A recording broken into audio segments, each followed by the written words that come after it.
What's up, future husbands and wives? And welcome to the Dating Life Podcast.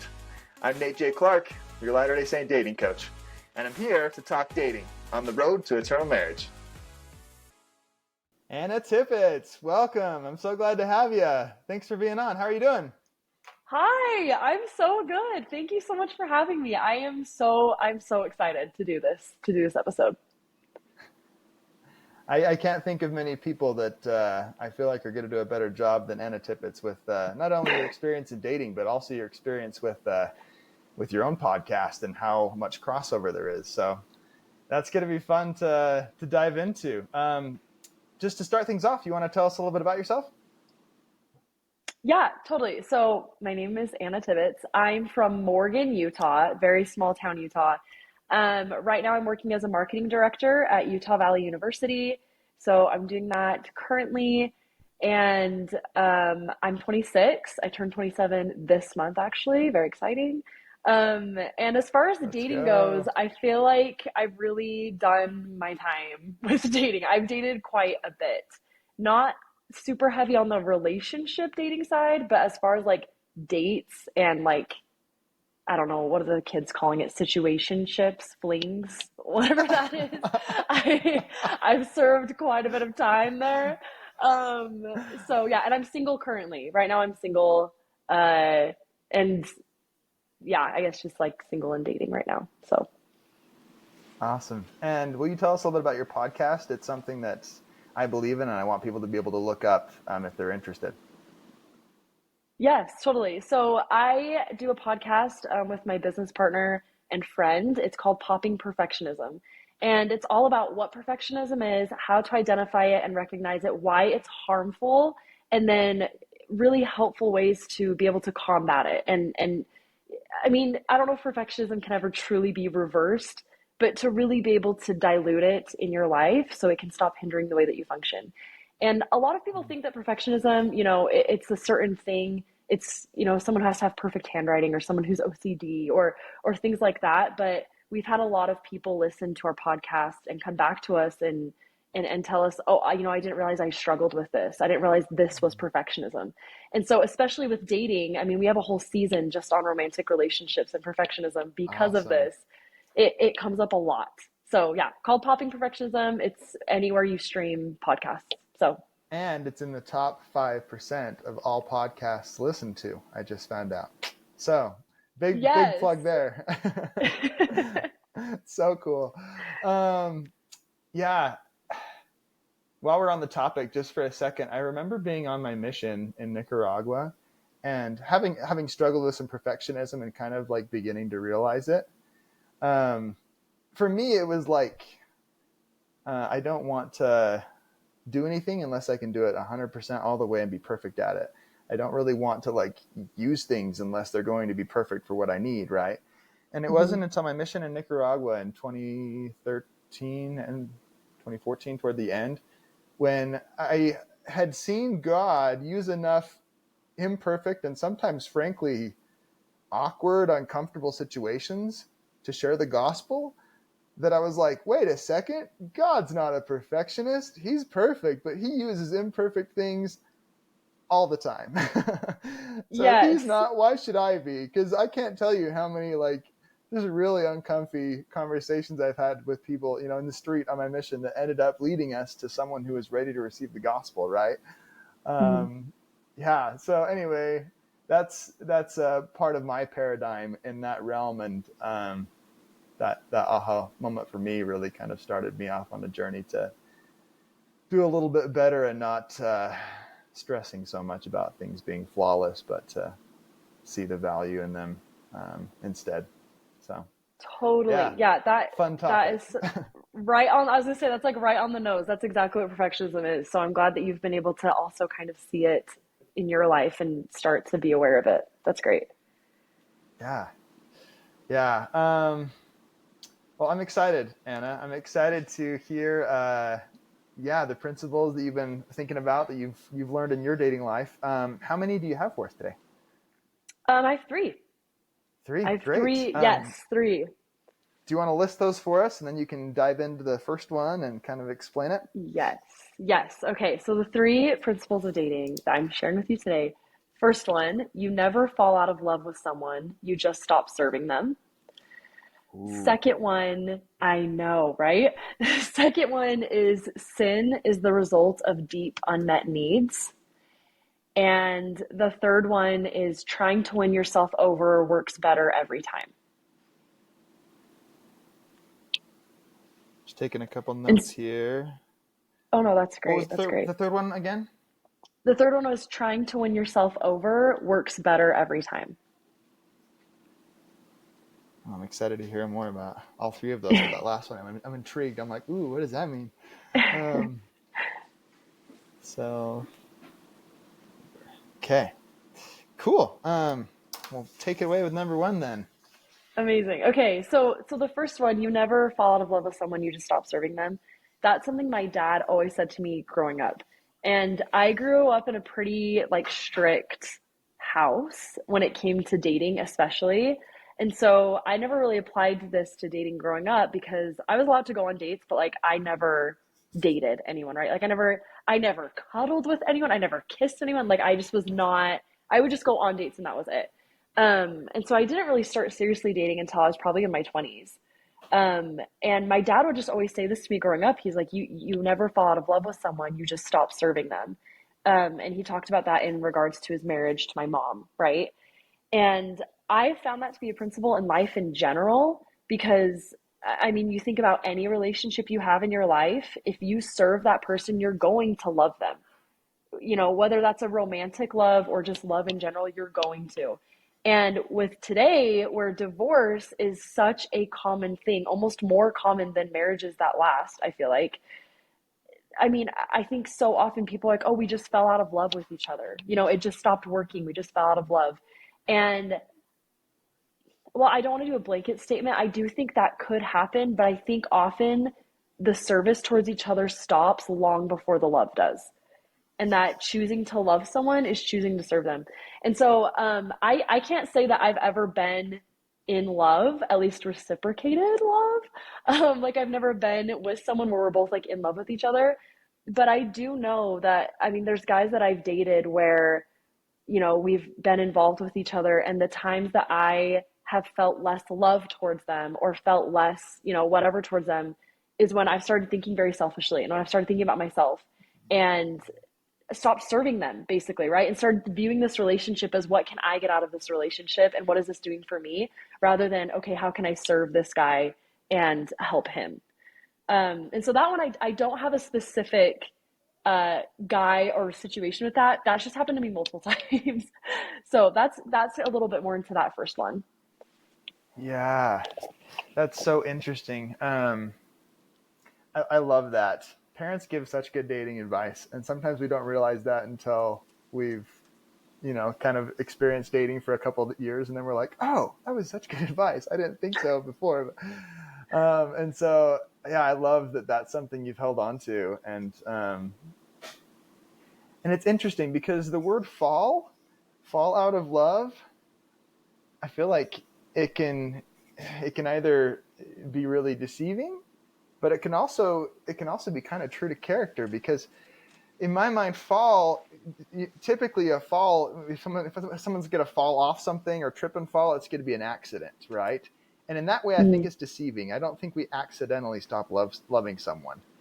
Mm-hmm. Like you said, we just might get lax and stop serving them, or we might get self-centered and stop serving them, right?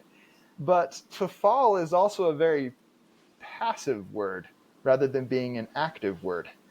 And so in that sense, Oh. I feel like it's almost a good fit because I don't know. I'm just thinking about the Psalm of Nephi in Second Nephi, right after Lehi dies, when he's like, why should I slacken my strength? Why should I give way to the enemy of my soul? And he has like five different words that are all passive, and they're all the Mm. temptation. And so I think it's so interesting to think about the phrase falling out of love in that context because if someone says they've fallen out of love, then it's because they've been passive, right? That sounds Mm. to me like Yeah. it's what you're saying. Is that right? Yeah, totally. Where it's, it's kind of I don't know, it's the whole mindset of like, I hear a lot that, and this might not be a very good analogy, but I'm going to use it.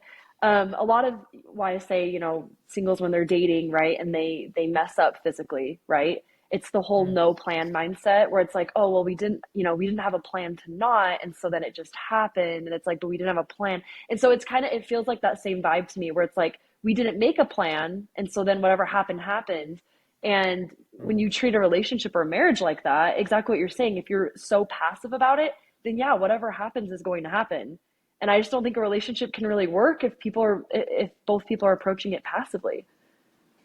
Yeah, it goes back to that one general conference talk where they're like, "Are we being casual or careful in the way that we live the gospel of Jesus Christ?" Right. Mm-hmm. Mm-hmm. What a good example too, as far as having a plan when it comes to physical affection and what you will and won't do before marriage. Right. Yeah, I think that's a really totally. popular topic, and I think it's one that's hard for a lot of people to talk about. Do you have any advice in that regard of what a good plan might be for people? I I think, I mean, yes. I mean, I can only speak for myself, but I have, dating as long as I have, that definitely has come up for sure. And one, I think people should just talk about it. Like I think people just get really awkward, right? And they don't want to talk about it, and they don't want to, don't want to look like either the lame or boring person, that wants to talk about boundaries, and they don't want to, maybe, they're fine with something and someone else isn't, so they also don't want to push people's boundaries. So it's kind of, again, that passive. Neither of them is going to take accountability. And so for me, of course, right, law of chastity is a hard line, right? But even within that, I feel like there's still gray areas for everyone, right? Where it's like, what are you okay with and what are you not okay with? And I always just, I mean, I make a plan in my head beforehand, right? I think that there was a general authority who talked about in his free time, I can't remember who, but he would think through situations of anything, like being offered drugs or physical stuff or whatever. And in his head, he would think through what he would do in that situation if it ever happened to him. And I think that's really important for people to do, to think for yourself before that moment comes. But then also, I just have a rule for myself that I know someone more than I trust them. I trust them more than I rely on them, and I rely on them more than I'm physical with them. And so that has always kept me very safe physically, because I mean, I'm never going to know someone well enough to be that physical with them until I'm getting married to them, right? Like that's just how that scale works. So that's what I've done. Mm-hmm. What's the name of that scale again? That's research. That's backed up by research. I forget the name of it though. I can't remember the name either. My therapist gave it to me one time, and It's I so loved good. it, and I've just lived by it since. Yeah. Yeah, it's in several books, I feel like, but so often we get it backwards, right? We'll start with the Hmm. physical, and then, all of a sudden it's like our ability to judge is kind of clouded when it comes to trusting and relying and getting to know them and stuff. So Totally. it's so Every wise. time that I've led with the physical stuff, it's always ended badly. And not even necessarily badly, like we've gone too far. It's just ended in heartbreak. Like every time. Like when you lead with that, it just Yeah. doesn't, it's not the formula for a healthy relationship, at least in my experience. Yeah, so true. And you talked about how it can be hard to bring up those kinds of conversations, right? Because it can feel a little bit awkward or whatever. I Hmm. remember finding that it was a lot less uncomfortable if I didn't have to make eye contact with them the whole time, and I did it while like one of us was driving and the other one was riding shotgun, because then it's like one of us has to be looking at the road. So it can be a more casual conversation where it's like, hey, like I'm curious, what do you think about what do you think about physical affection? Are you do you think it means commitment to kiss before dating exclusively? Like, is that something you're okay with? Like, here's my personal plan, but everyone's different. I'm curious to know what yours is. Hmm. That kind of And a I think thing. So that's that was really, helpful for me. that's a powerful angle to come from, is curiosity, because curiosity is non-threatening, right? You're not Mm. coming at it with an agenda, you're not coming at it with any pressure, you're literally just curious, and curiosity breeds anything that comes along your way, right? You're just accepting whatever they say. So I really love that. Mm-hmm. It's not like a, hey, can we have a talk? Let's sit down and look into each other's souls and and report to me. I'll report to you. Like, no, that's going to be way more uncomfortable than it needs to be, right? Hmm. Yeah. So back to the never falling out of love. I can say that I believe that 100% because now that I've been married for a couple of years, it's, it's so true. Like, we go through busy phases in our life where we can do more at sometimes for each other to serve each other than others. But ultimately, like I have noticed that every time I try to make an effort to do something kind or selfless or sweet for my wife, um, I don't know, the feelings of closeness and and fondness for each other double or triple every single time, Mm. and it's almost mathematical. Like, like and really, I would say that it's fuel for connection, right? To be Hmm. selfless and serve each other. That's just like fuel for a car keeps it moving. So Hmm. I love that. What a great first principle. Any other thoughts on that before you move on to your second one? Um, no, I think that's it. I like that you added your insight on that as someone who currently is right in love, someone who's currently in a committed relationship. Because I only Oh, have I'm so in so much love. context on that. Yeah, that's so great. Because I only have so much context, so it's nice to hear that you also resonate with that as someone who's actively in love currently. Yeah. No, so true. Um, cool. Well, I'm excited to hear about what you mean when you say sin always stems from unmet needs. You want to tell us a little bit more about Yes. that? So this is one of my favorite quotes of all time. It's by Spencer W. Kimball, and I have applied it to just so many parts of life in general, but especially dating. I've taken away, I've adapted the quote a little bit and taken away the word sin and just put any unpleasant or harmful behavior is the root of unmet needs. Because that's what Mm, sin is, right? Sin is sin. Um, and so in dating, I was dating this guy once who he just we'll call him McKay. We'll call him McKay. He just could not. I would ask for things that I needed from him, and he just could not give them to me. And mm, it was like it was hurtful. The things I would ask for him to. It was really simple things. I would just ask him to text me during the day, or mm, be a little bit physically affectionate in front of like in public, like holding hands, right? Like something to me that was very basic and simple. Or he never I made the mistake of getting in a relationship with someone who never took me on a date, which I should have asked for that earlier, but it's fine. We are learning. But he that was something I really that's asked probably for more is common was than people think. Sorry to interrupt really. you. Yeah, I think that, as culture has changed, it is probably. I highly doubt that you're the only one that has begun a relationship without necessarily going on an official date. So yeah, Okay. just to put your mind Okay. at ease there. That makes me feel a little bit better because I just remembered after that relationship ended, I was like, and how dare he never take me on a date? I think I'd said that to my friend or my therapist or something, and they were like, how dare you like date someone who wouldn't? And I was like, okay, that's fair. Mm, But also relationships can happen without that. But that was something that was really important to me. Was that he'd want to take me on dates and that he'd want to take me out, and he just never did. Um, and so all of this, right, there was just like a lot of little things like this, and eventually it came to the point where I broke up with him because I just was constantly feeling like just taken for granted, whatever. um and come to find out, it's not always this drastic, but come to find out later I was still friends with his friends, and so after the relationship, he was in a really bad place while we were dating, super mm, depressed. Lots of things were going on that he wasn't telling me about. All of this stuff was happening that I didn't know about, and he had a lot of stuff he was working through that I didn't see and that he didn't tell me about. So there was just a lot going on that then made sense for why he acted the way he did. And I originally had taken it very personally. And I thought he must not like me enough. He must not care about me enough. If maybe if I was this, he would care more, he would do more. And going back to this quote where it's any unpleasant behavior comes from deep unmet needs, he was just hurting and was dealing with it in ways that hurt me and him, right? And a Mm. lot of people, when they're acting unpleasantly or when they're acting in ways that are hard to love, they're often trying to fix what's hurting in ways that is hurting other people or themselves. And so seeing it in that light helped me forgive him, and move on a little bit faster, because I didn't have a lot of closure from that, because I just couldn't understand why he couldn't treat me the way I was asking him to treat me.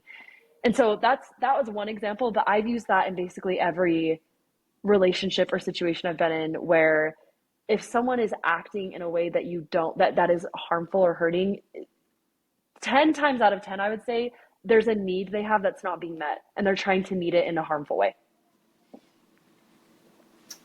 Yeah. What do they say? Hurt people hurt people. Mm-hmm. Have you heard that? Yes. Yeah. Yeah, it's true. Another way I feel like of talking about this, Anna, is that I feel like, and this is vocabulary that my wife and I use all the time. I feel like there's two versions of everyone. There's a fake version and there's a real version. And when we've got deep unmet needs and we've got negative behavior, oftentimes we're the fake version of ourselves. My wife and I Mm. will literally, like, if one of us is feeling off or in a bad mood or not quite ourselves, and the other one like says, "Hey, like, do you want to help me like decide if we're gonna, go to this thing that's happening?" Um, Oftentimes the other one's like, I would love to help make that decision, but I'm I'm not feeling like real Nate right now, or I'm not feeling like, you know, myself. And so if you could help me like kind of talk through what's been on my mind and kind of come to peace about it, then I know I'll be a lot more helpful in making a good decision as to whether or not we go to this event. Right. And so, yeah, I guess slightly different paradigms, but I feel like we're talking about the same thing because Mm-hmm. really, I do believe that our true self wants to make good decisions, wants to be kind. But if we've got those deep unmet needs, we're like a fake version of ourselves. We're extra irritable, right? Mm-hmm. We're more inclined to withdraw from people or hide or lash out. So I love that you bring up this topic because it's probably been one of the most important topics in keeping a marriage healthy, because all of a sudden it's not me against my wife, it's us against this this fake persona. Right? And it's Yeah. like, oh, Yeah. let's work together and see if we can figure out, what this problem is, and then we'll both be in a healthy place to go about our normal, our normal stuff. Mm-hmm. So I anyway, really such love that. wise counsel. Oh, thanks. I love that because I just feel like relationships are so, I mean, marriage or otherwise, you're a team, right? You're a team. You decided to be a team. And it's so easy for the team to turn on each other and forget that they're a team, right? And like Mm, you said, it's suddenly this versus this, and it's like, no, it should be you and you versus the problem and whatever that problem is. So I love that you brought that up, the real and the fake. I love that's genius. I love that. real Anna, fake Anna, right? Real Nate, fake Nate. Yeah. And Yeah. and after a while you start to realize like, oh, I'm fake Nate right now, or I'm fake Anna right now, right? Or in Hmm. other words, I've got some deep unmet needs right now that Hmm. need to be addressed. And that's nice because then you can talk like you said that you talk through your wife with it, where it's, can you help me figure out what needs I have that are not being met right now? And if I need Mm, it, can you help me meet them, right? Whatever those might be. Maybe you need to talk something out with someone, maybe you just need a nap, maybe whatever it is. Trying to, yeah, help getting your teammate to help you find what your need is. yeah. And that's the thing for all of our listeners, like, you don't have to be married to be able to work through those times and to be yourself again. Like, Hmm. there's other people that can help you, right? And there's other ways of working through things. Do you have any recommendations on how people can become their true selves and make sure that they're, I don't know, figuring out how to get their needs met and stuff? Yeah, yeah, yeah. So this is gonna bleed quite into perfectionism, which obviously is something I'm very Good. passionate about.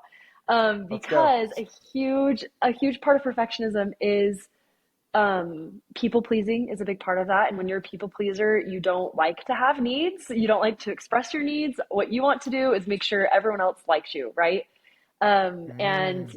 coming off as very needy or coming off as very difficult or whatever is not going to make people like you. So that's a big part of it is when you're in a perfectionist mindset, you're going to try to hide those and try to mask, right? And not be the real you. And so my number one piece of advice would be, this is very heavy from Brene Brown, who's an expert on perfectionism, is to lean into the awkwardness of having needs and lean into the Mm. awkwardness of not knowing maybe what it is you need and not knowing how to fix it, and that you don't have to know how to fix it. You don't have to have all the answers. And, whether it's a marriage or a friendship or whatever it is, just being actually vulnerable enough, not performative vulnerable, actually being vulnerable enough to tell people, like, I don't know what's wrong with me, but something is off and I need help. Like, I can't figure this out by myself, or I need, X, Y, and Z. But just leaning into it and not hiding away from the awkward that can come Mm. with that. Yeah. Wow. Great advice, Anna. Yeah, and it can be hard, right? It can be hard to Mm-hmm. lean into uncomfortable conversations like that where you're feeling off, and all of a sudden there's this vulnerable, what? Like, I'm gonna tell someone that I have this insecurity, which we all have insecurities, Mm-hmm. right? Especially our fake selves. Our fake selves are like the embodiment of all of our insecurities, right? Yes, Um, yes. and it's scary, but like, to use an analogy, sometimes you have to make a mess before you can like reorganize and clean the closet. You have to pull everything Mm. out and like make a mess before you can, like, okay, this is garbage, let's throw that belief out, and like, oh, that's not true, there's a cognitive distortion or a fallacy there, let's get rid of that. And oh, but this is true, and I still have this, and this is valuable, and these things go together here, and by the time you're done, you're like, ah, oh, I feel so much better. Like, even though you had to make a mess to get there. I love Yeah. that analogy. I love that because that's the thing with perfectionism too. One of the core beliefs of perfectionism is that if something's messy or something's not perfect, right, it's not worthy of love.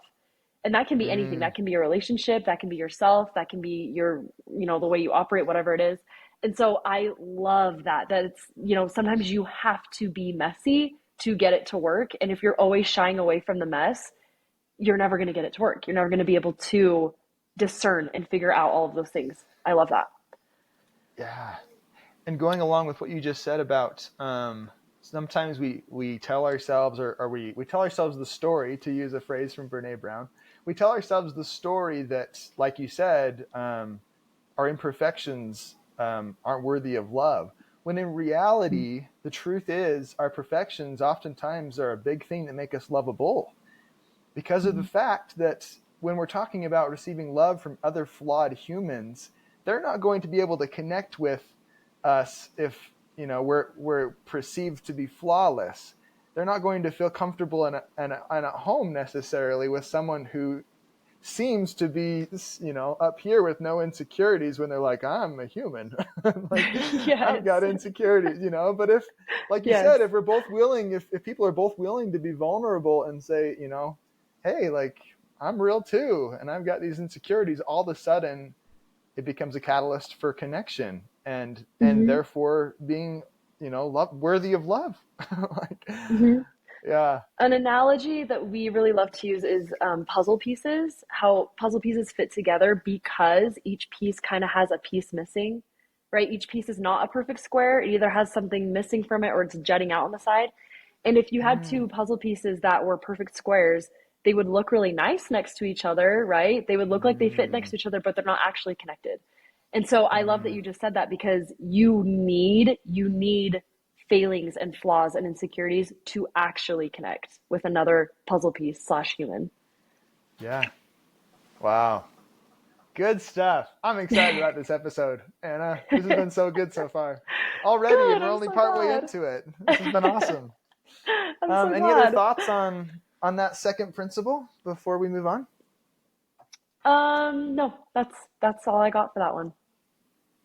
Okay, great. I'm excited to hear you explain the last one, which, if I just took shorthand here, but What I kind of heard was that trying to win yourself over is is the key or the ticket or work every Hmm. time, something along those lines. Do you want to restate Yeah, it? it works better. Yes, yeah. Trying to win Okay, yourself over works better every time. Yeah. got it.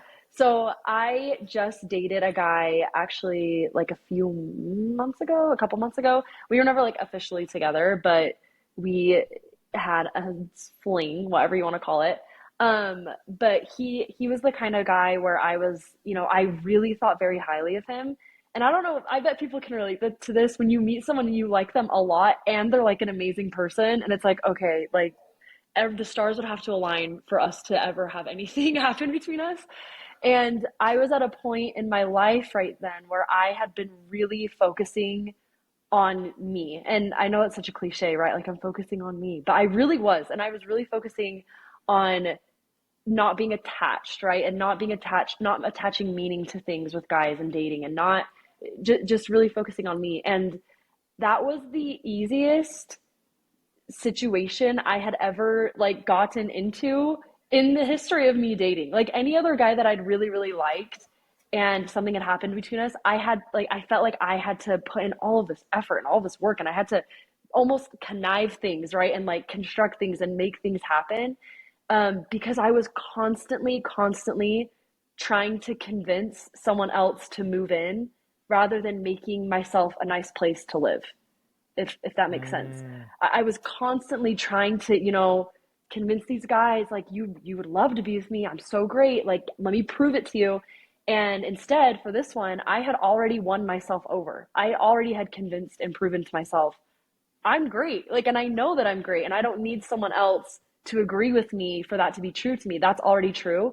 And that I did not realize how much that unspoken aura just existed with me. And that's why it was so easy for this guy who I also thought so highly of and was really, really into. It was so easy. I almost was like, this can't be happening. Like this has never happened this easy for me before. Like this is not possible. And then Oh. it did. And I attest it to that fully because I had finally gotten to myself to a place where I believed that and it worked, you know? Mm. It's like magic, isn't it? Mm-hmm. Yeah, yes. uh, can I um, can I attempt to highlight a correlation between what you just said and attachment theory? Yes, I love attachment theory. Please do it. So that's kind of where a lot of my learning about dating coaching stuff and relationships stemmed from, because I did an internship with dating coach Elisa Goodwin Snell, and she bases a lot of what she does on the book Attached and attachment theory, right?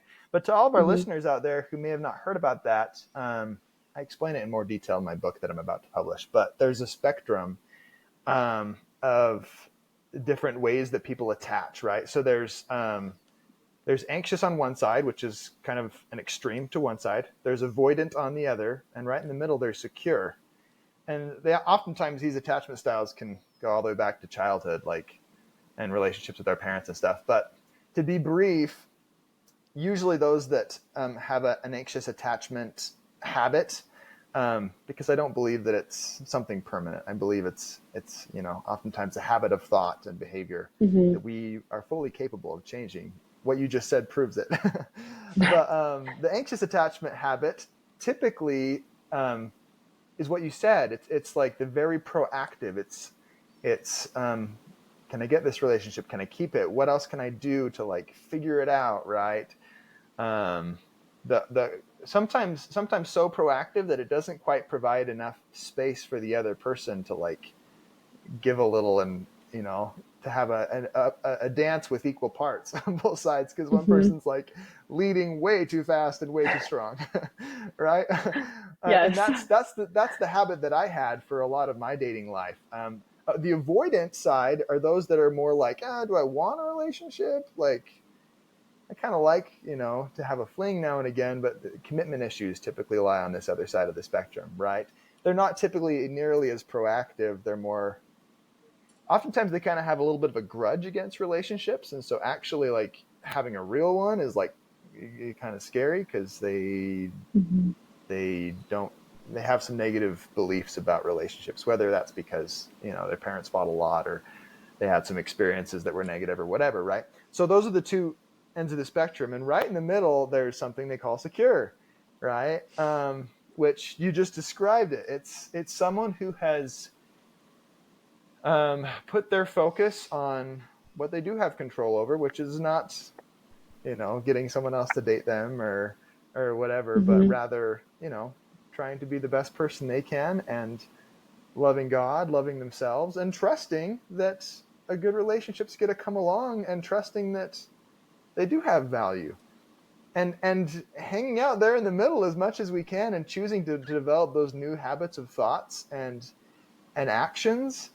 Um, like we said, it's magic. People all of a sudden are like, oh, I want to be around you. And you Mm-hmm. didn't even ask me to. you Yeah. know? Yes. Anyway, Totally. any Yeah. other thoughts or comments on that? Yeah, I actually really love this quote. I don't know if you do you ever follow or listen to Matthew Hussey? He's also a dating coach. Yeah, yeah. Okay, yeah. The one with the So he dreamy British accent. yes, I guarantee so many women follow him not for the dating at all, but just because he's got the like poster child face and accent for Uh-huh. that. But Uh-huh. he has said before, this is not going to be direct quote, but he's basically said the sentiment of being securely attached doesn't mean that you know someone won't leave you. It's knowing that you'll be okay if they do. And so that's kind of Mm, the sentiment I have found in myself where before when I also had very anxious habits, I didn't think I was going to be okay if someone left me or someone didn't want to be with me because I had not become secure with myself, right? And so I was attaching my identity to whether or not someone else wanted me or wanted to be with me. And so it is such a beautiful, magical thing when you can get to that place where if they don't want to stick around, I'm going to be just fine. I'm going to be good because I've got me and I have gotten to know myself well enough that I am happy with what I have and what I can provide to myself and to someone else. yeah. And it's funny because once you start to learn about this kind of thing, you start to see it pop up in the media and in songs, especially in songs and movies, right? Mm-hmm. And I'd love to hear your opinion on this, but in my opinion, the media is saturated with with the false, deceiving message that having an anxious attachment habit is what love is all about, Mm-hmm. and that it's something to admire, and it's it's this beautiful thing. When in reality, like, it's not going to lead to a healthy relationship. But I think that the reason that they Yeah. preach that is because there's money to be made in it. There's money to be Mm. made in playing to the extreme. There always is. In with studying communications and public relations and Mm-hmm. marketing, like, there's money to be made in playing on the extremes. And so that's what the media does with relationships. They teach extreme mindsets and behaviors that are not healthy. They're just money Yes. makers. They're not good advice at all. Like, uh, Yeah, totally. Because that's, yeah. the classic anxious attachment. It looks very exciting. It looks very fun. It looks very flashy. But what you don't see behind the scenes is it's also very suffocating and it's also very controlled and it's not usually organic or freeing. Mhm. And yeah, I mean, of course, right? That's Hollywood. They never show you the actual side of anything, but. Yeah. Another name for it is codependence. That's a term they use a lot in Hmm. therapy. And that ultimately two people that are codependent, that need each other, will get kind of addicted to that, and they'll spend their whole relationship on relationship issues. Whereas two people that have learned to be truly independent and have developed secure thought patterns and habits, and secure action habits, they are capable of coming together and creating something more for the world, of being able to not spend all their time on relationship issues, but to have a healthy relationship, and then to turn outward and say, how can we help other people, Mm. because we're a team, and we trust each other, and we trust that, we have each other's love and that we'll be okay if something ever happens, hard though it would be, right? Yeah. If one of us passed away early or something, there's that secure feeling that, everything's going to be all right. And I really believe that a lot of that stems from a connection with God. Would you agree? Yes. 100%. Yeah. Yeah. Man, such good principles, Anna. I can tell you really put some thought into these, and that they come from a well of experience. Mhm. I Yeah, I'm just grateful you're willing to take the time and share those. Is there anything else you want to say before we wrap things up? Yeah, I wanted to just talk about just for a second. I just, as someone who, I feel like it's very common now that relationships are a little bit more rare, at least from friends I've talked to, and I would be curious if you would agree with that. And as someone who's just always wanted to be in a relationship, right? And always wanted to Mm, just have all the things that come with a relationship. And I just truly don't have, I have 15 days total of actual relationship like ness. Like I've dated two guys and it spanned 15 days between both of them. Um, I've often gotten very down about being single, mm, right? And not being with someone and not whatever. And I would never be one to, silver line that, especially as someone who is in it. But one thing that's always helped me through it, and hopefully someone's listening to this and they're in a very similar boat, is remembering that there are people that I have been able to and can reach while being single that I just couldn't if I was dating someone or if I was married.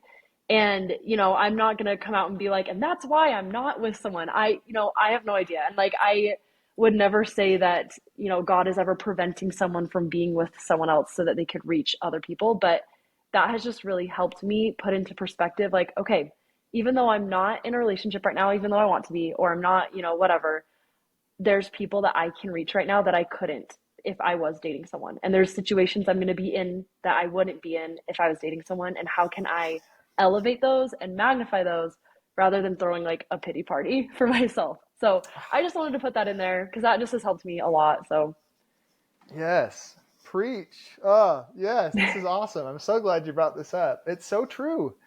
And it's mhm. it's it's ridiculously hard to like sometimes, especially when we're fake, our fake version of ourselves. It can be really hard to feel that and to focus on that positive, that positive side of things. But you're so right. It was crazy how right after I got married, I realized that all of a sudden there's a whole new set of priorities and schedule, and there's a whole new infrastructure to my life that is just different. And I like it and I'm grateful for it, but there's certain things that just don't fit anymore that are really valuable. For example, some of my best, deepest, most uplifting friendships, with you included, Anna, were formed while I was single because I had the time and space to meet people and to invite them to things and to have good conversations. Um, and I noticed that after I got married, all of that was I don't know. It was just like all of a sudden there was much less time, and energy for it because so much of what I spend my time and energy on is my marriage and serving my wife and you know uh, when I want to go do something, I counsel with her on if it's going to work for our schedule. And so all of a sudden there's this whole new demographic where it's like, to be frank with you, I really only feel like I have enough space to maintain the good friendships I made while I was single.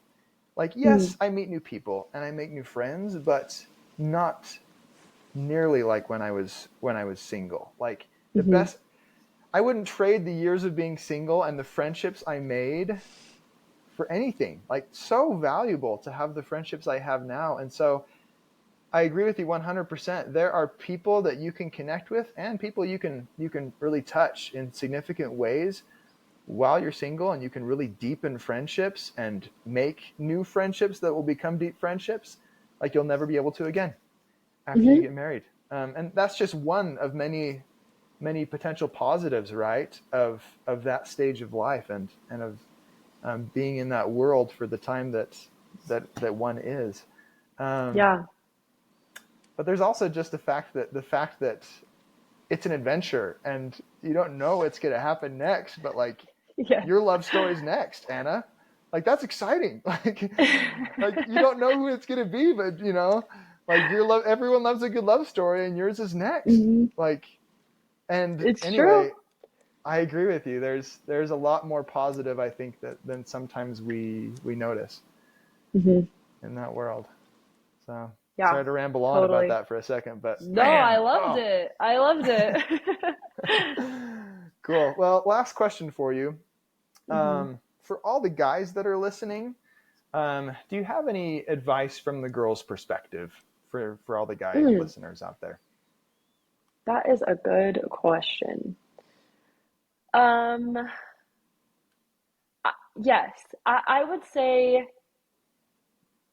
and maybe the guys already know this, but um, at least for me as a girl, I can really tell when a guy is being, when he's genuinely a kind person or when he's being kind to me because he wants to date me.